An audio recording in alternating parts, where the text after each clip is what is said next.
Hello, dear learners. I welcome you in this new session in which I'll be talking about how do Indians value spirituality. In the overview of this particular session will be divided into three sections. So first you'll be able to understand what spirituality is by emphasizing self-realization and the unity of what is known as atman and brahman, which is focusing on inner transformation over material gain. The second section, in which we'll explore the spirituality in India and its integration with ethical living and social responsibility. The third section, you'll be able to comprehend further how yoga, meditation, ahimsa, and selfless service reflect the Indian ethos of harmony between the individual, society, and nature. Okay, so let's begin. Now, first we'll explore what does spirituality in the Indian context actually mean. So if you look into the spirituality, it is a living life as it was meant to be, not as we have desired or what we want to be, what we want our life to be. So spirituality is basically, you can say it is spelling out that God exists within every living being and our soul, that is Atma within, uh, this is the place where God, you can feel the essence that He has of the divine essence within ourselves. So it is God within us which guide us to the right path whenever we tend to go wrong. Then, of course, if you look into Indian context, you know that our country has multicultural people of different religion living together here, right? We have Buddhism, Hinduism, Jainism, Christianity, Islam, and so on. So spirituality is a core aspect of Indian knowledge system, which is influencing the philosophy and culture and our way of life. And moreover, if we look into detail, the Indian spirituality is focusing on self-realization, the transcendence of the material world, and the pursuit of truth. And of course, all that is what deeply you can see it is rooted in the ancient text. If you look into Vedas, the Upanishads, the Bhagavad Gita, the whole the ancient text is shaping the our understanding of existence, what is the nature of the self, and the ultimate reality. So, in short, we can say spirituality is a mean to transfer both the individual and the collective, leading to a more compassionate, more harmonious, and just world that we can live in. And another important concept is that when we are looking into the Indian concept, spirituality is not merely a theoretical or a ritualistic pursuit, right? It is a way that life permeates every aspect of our existence. So spiritual practices and philosophical teaching, it shapes not only our religious belief, but also our everyday actions, our everyday relationships. And the whole concept of Indian spirituality is deeply rooted in what we call as dharma, the righteous path, the moral, the ethical code of conduct that aligns one with the divine order, right? So dharma is not merely a set of these are the rules that we have to follow, these are the duties. It is the foundation of harmonious and balanced life. Then spiritual practices like yoga and meditation, it help individuals to achieve a balance, leading to a deeper awareness and connection with the divine. So Indian spirituality is a holistic approach to life which emphasizes inner transformation and self-realization rather than just focusing on the material gain. So if you're performing duties selflessly without any kind of attachment to any kind of outcome, individuals they align themselves with the cosmic order. Further, if we look into the Indian spirituality, there are four principles of Indian spirituality. So the first principle talks about that whatever happens has to happen that way and you cannot change it, right? So the meaning is everything occurs, it's a part of a larger divine or karmic plan beyond human control, right? So even in a daily life, so for example, you're rushing towards a bus and you miss the bus, you get so frustrated. But later on, you realize that God forbid, the bus met with an accident, right? Reminding you that not everything wrong is truly negative. And I'm sure there'll be a lot of examples. If you just look into your life, you can come up with this principle that yes, everything happens, has to happen that way, and we cannot do anything about it. And there is always a betterment, there is always a purpose to it. Now, the second is every person you meet also serves a purpose in your life, whether for a lesson, whether for a help, or even for your spiritual growth. So it means that every encounter that we have, it teaches us patience, it teaches us humility, teamwork, and self-awareness. Sometimes you might having a very difficult colleague or different, very difficult, partner in your life, but it helps you develop tolerance. It helps you to have a better communication. It helps you to inculcate good negotiation skills, right? Why? Because the circumstances, they're basically helping you to hone some specific life skills.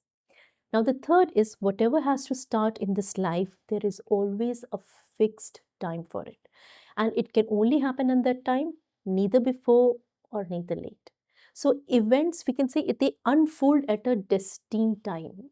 Be it your success, be it your relationship, be it your growth, and you can't rush towards it because there is no rush, neither there is a delay. There is always a correct time for it.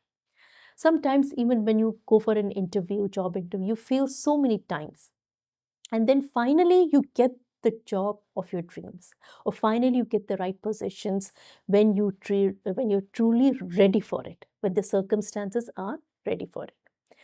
The fourth principle is it says that what is over is over. Don't hold on to it. Don't hold on to your past. Don't relive in your past that and say that, oh, I made a mistake. I should not have done that. And you're always using the if statements that they, what if this happened, or what if that did not happen? So you would have not, you can say that regretting and reliving in your past, it's just like you're carrying that guilt.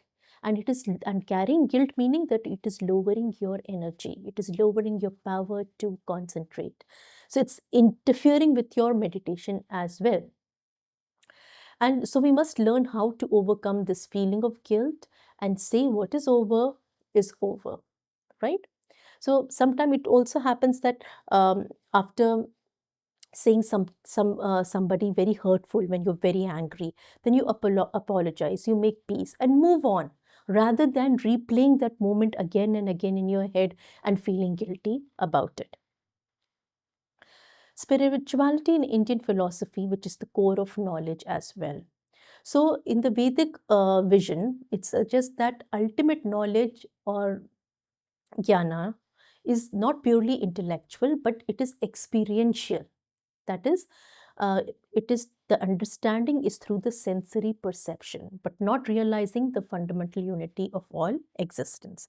So this realization is achieved through self-awareness. It is achieved through meditation, spiritual practices that encourage introspection of and dissolution of the ego.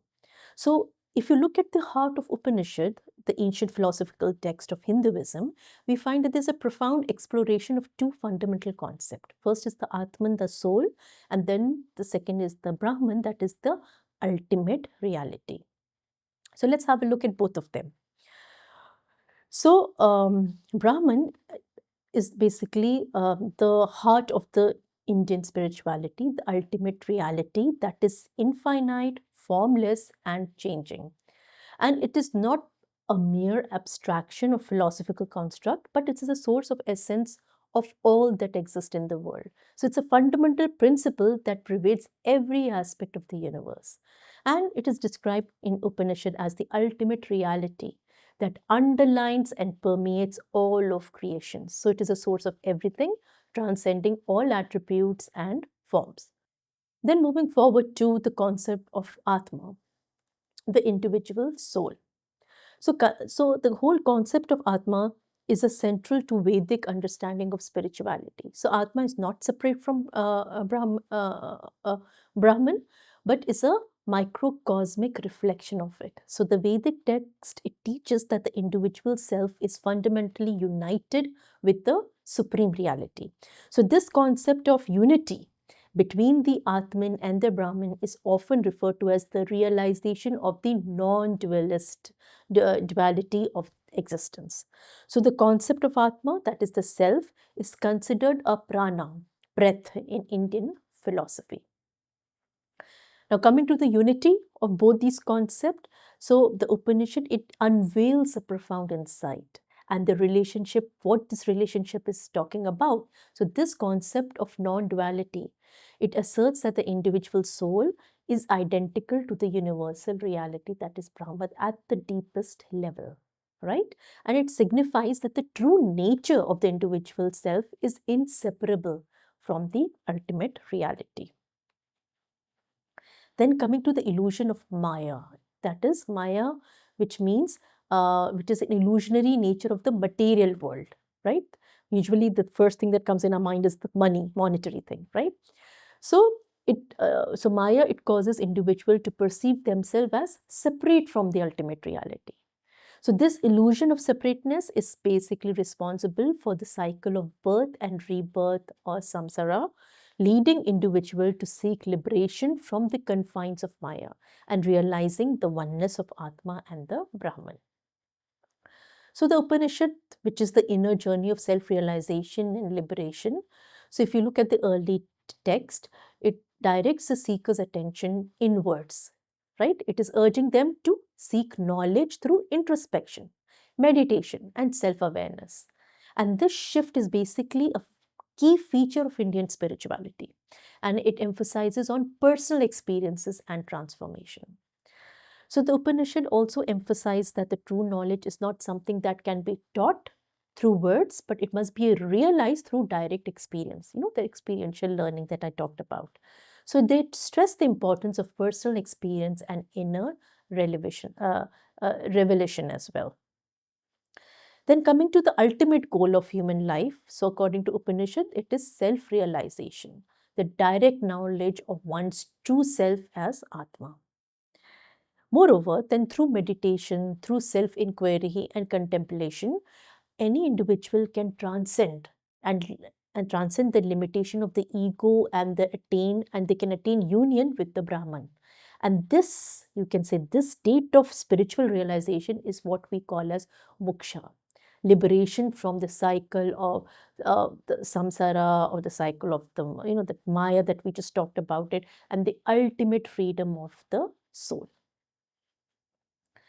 Now, coming to the path of realization. So, the four path of self-realization, which was outlined by Upanishad, is the Jnana Yoga, that is the path of knowledge, Bhakti Yoga, the path of devotion, Karma Yoga, the path of selfless action, and Raja Yoga, the path of meditation.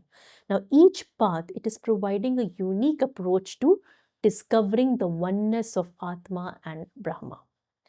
So if you look into the Bhagavad Gita, you will find that these paths, the Karma Yoga, the Bhakti Yoga, the Gnana Yoga, all of them they offer a different approach to spirituality, but ultimately they're leading to the same goal. And what is that goal? Union with the divine and the realization of one's true nature. So, the holy book, that is the Bhagavad Gita, is also offering a very comprehensive spiritual framework. And this framework, the teaching of the Gita, it integrates different aspects of human existence, that is knowledge, action, love, and creating a holistic approach to spirituality. Now, first, let's look at the Karma Yoga, right? It's a practitioner is encouraged to act in alignment with the divine will without being attached to the outcome. I know it's difficult. And this is basically helping the purification of the ego and advancing towards the spiritual path. So the concept of Karma Yoga, it encourages individuals to act without any attachment to the result and emphasizing detachment. And this is basically the key component of inner peace and spiritual growth. How many of we can do that? Every action of ours, everything that we do, we want result in return. There are exceptional personality like I'm sure the first thing that can come in your mind is Mother Teresa and Mahatma Gandhi. They're exemplary figures when it comes to karma yoga, right? And basically, they're doing karma yoga through charitable work, right? Because they're doing it for the sake of others and not for money and not for prestige. Then come bhakti yoga. This is emphasizing the importance of devotion to God as the highest and most direct form of spirituality. So, in this sense, it is not a passive form of spirituality, but an active relationship that we want to have with the divine. And it is deeply rooted in our love, in our surrender, and in our constant remembrance. So, whatever devotion, so it is not simply a ritualistic act, but a means of engaging with the divine in every moment and recognizing the presence of God in all aspects of life. The same in Hinduism, the same we can see in Islam also, that when we are praying, when we are offering salah 5 times a day, and then we are doing zikr, and what are we doing? We are basically establishing an active relationship with the divine, the Almighty. And every action of ours, we are remembering the divine. So this is just not a simple ritualistic act, but it is where we are seeking for the divine's love and divine's mercy. Then coming to Jnana Yoga, which is the integration of spirituality with the path of wisdom. So it is through the Jnana yogis, they use self-examination and ever deepening insight to penetrate through the likes and dislikes. And that what are they extracting? They're extracting the seed of truth from there. So this is an example that you can see in the slide here of Shankaracharya. He was once he. This is a small anecdote you can say. Once when he was young, he lay motionless on the floor, and he held his breath, pretending he was dead. And he realized that although his body and breath had stopped, he was still self-aware. And this led to his realization that we are not our bodies, that there is something else that is truly us, which survives the death of our bodies. And this is the whole concept that we find in Buddha also, which is known as also known as Jnana Yogis, and many Buddhists still practice this tradition as well. Then Raja Yoga, this is the royal path of integrating spirituality with meditation. So the meditation is helping us to strengthen, to guide each person's practice of the other yogas as well. So it is strengthening and guiding the other parts of yogas that we just have discussed and keep them heading towards where? Towards divine love, seeking divine mercy, and also self-realization. So, all of the yoga discussed help people find a path to God that fits their natural tendencies as well. So, and practicing, and it's not that only practicing jnana yoga and no karma yoga or no bhakti yoga or no raja yoga, you cannot lead a life with seeking divine's love and reaching towards self-realization, and it can only lead to pride and aloofness. So we need to, all these paths, the integration of all these paths is very important. Then comes to spiritual practices. So in Indian culture, it also emphasizes the need for balance and harmony.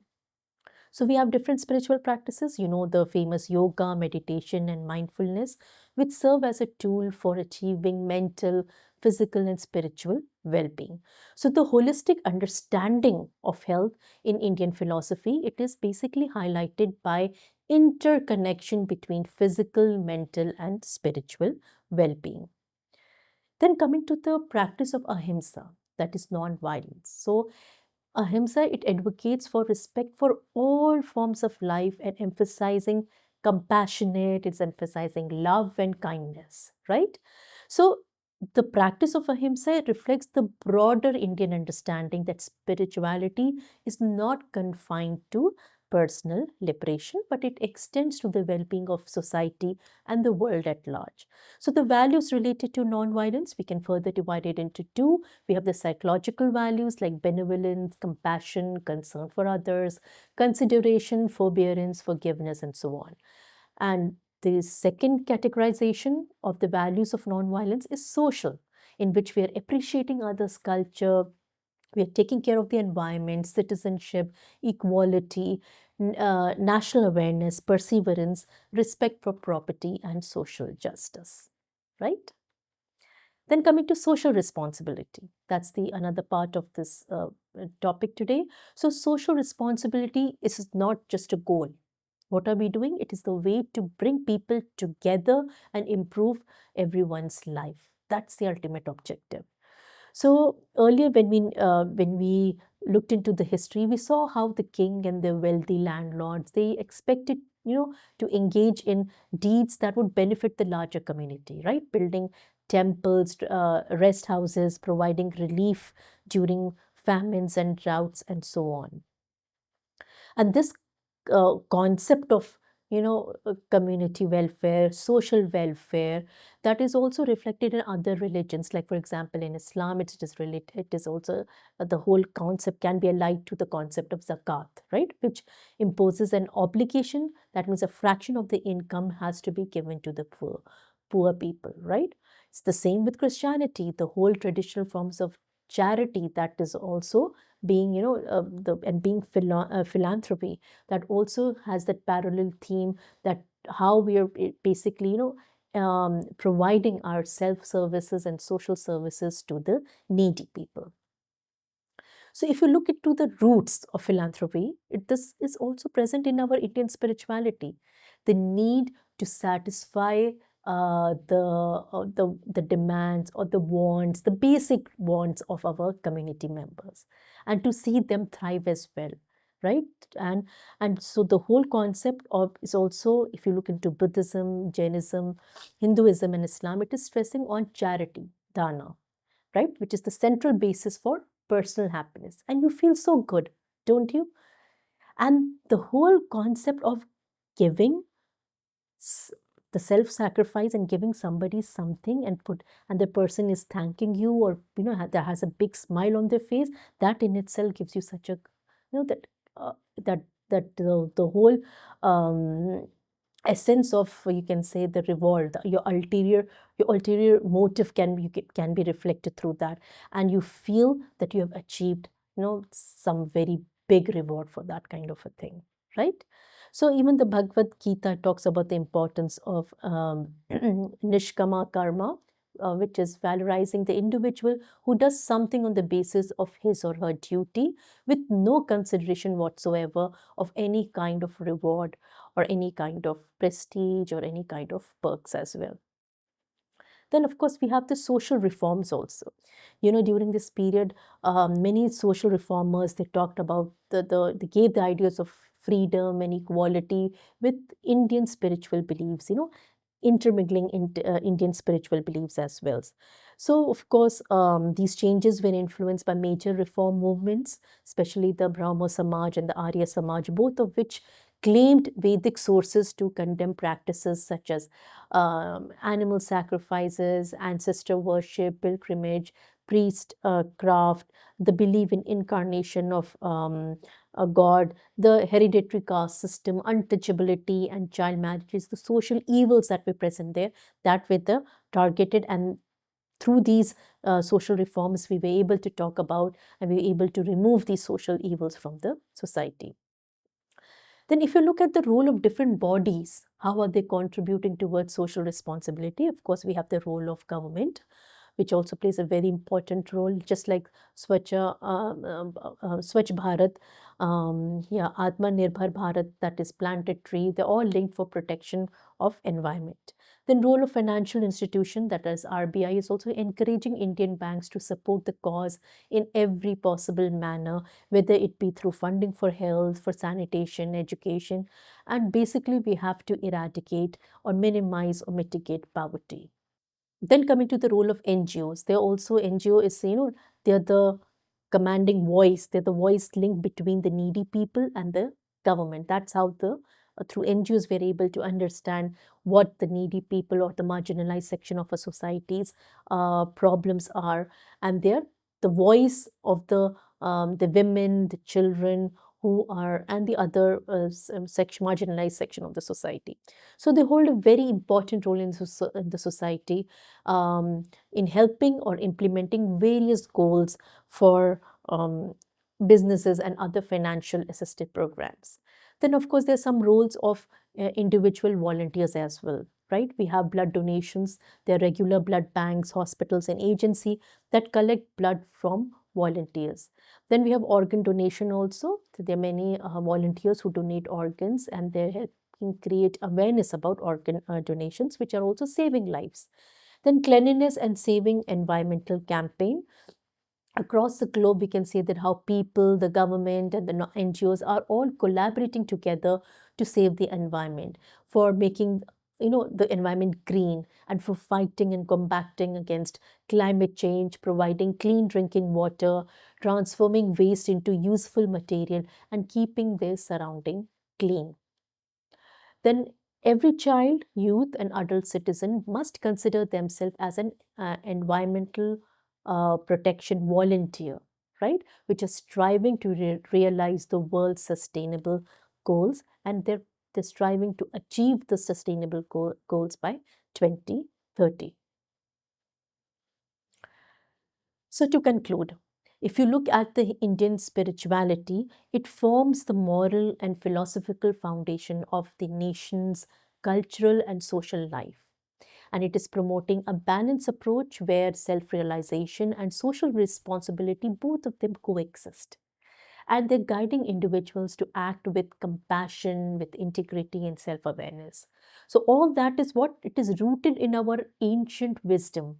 Even if you look in the ancient wisdom from Vedas, from Upanishad, and the refined teachings of Bhagavad Gita and other spiritual texts from different religions, we do find that Indian spirituality, it transcends religious boundaries to inspire harmony, sustainability, and universal well-being. And it is continuously, you can say, it is serving as a guiding force in building a just, peaceful, and a spiritually awakened society. So this is all for today's lecture. These are the recommended readings that you can go through for a more comprehensive reading on this today's topic. And I hope you enjoyed this particular topic, and I'll be seeing you again in another new topic. Till then, take care of yourself and have a nice day. Bye-bye.